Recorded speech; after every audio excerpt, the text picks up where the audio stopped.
Warahmatullahi wabarakatuh. Perkenalkan, nama saya Saiful dari jurusan Akidah Filsafat Islam semester 4 dengan nomor induk mahasiswa 231310013. Dan hobi saya yaitu bernyanyi. Pada kesempatan ini saya akan menjawab soal ujian akhir semester mata kuliah Teologi Pembangunan. Yang pertama adalah tauhid sebagai landasan politik dan ekonomi. Itu pertanyaannya ya. Yang pertama, bagaimana tauhid itu konsep keesaan Allah dalam Islam dapat menjadi landasan politik dan ekonomi itu. Pertama, dalam bidang politik, tauhid menegaskan bahwa kedaulatan tertinggi adalah milik Allah. Yang mana ini berarti pemimpin adalah pemegang amanah, bukan penguasa mutlak. Mereka harus memerintah dengan adil, bermusyawarah, dan bertanggung jawab kepada Tuhan. Contohnya, dalam pengambilan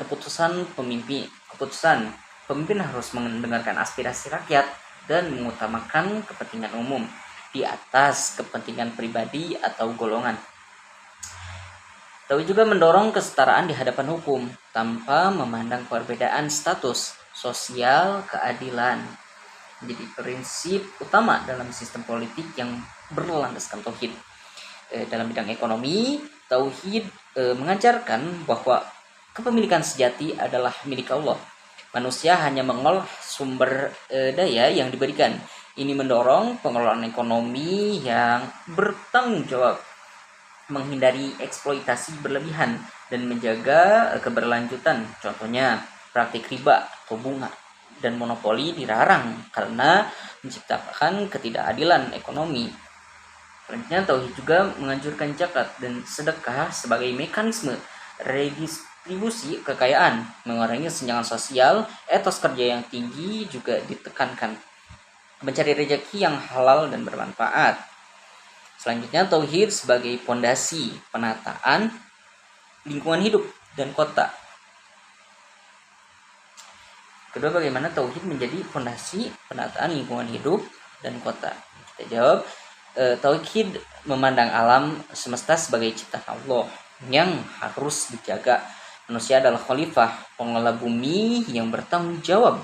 Ini berarti kita harus menghindari kerusakan lingkungan, menjaga keseimbangan ekosistem, dan memanfaatkan sumber daya alam secara bijaksana. Contohnya nih, dalam membangun kota, tauhid mendorong adanya ruang hijau, pengelolaan sampah yang baik, dan pembangunan berkelanjutan yang tidak merusak lingkungan. Terus ada konsep mizan atau keseimbangan, sangat penting.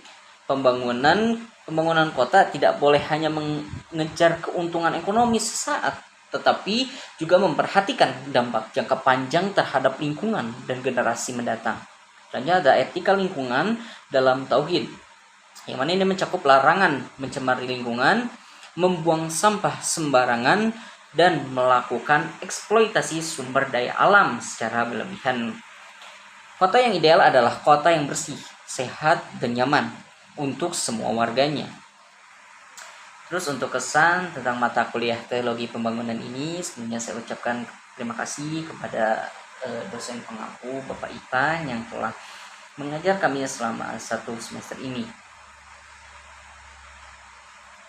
Kesan saya tentang mata kuliah Teologi Pembangunan ini sangat positif.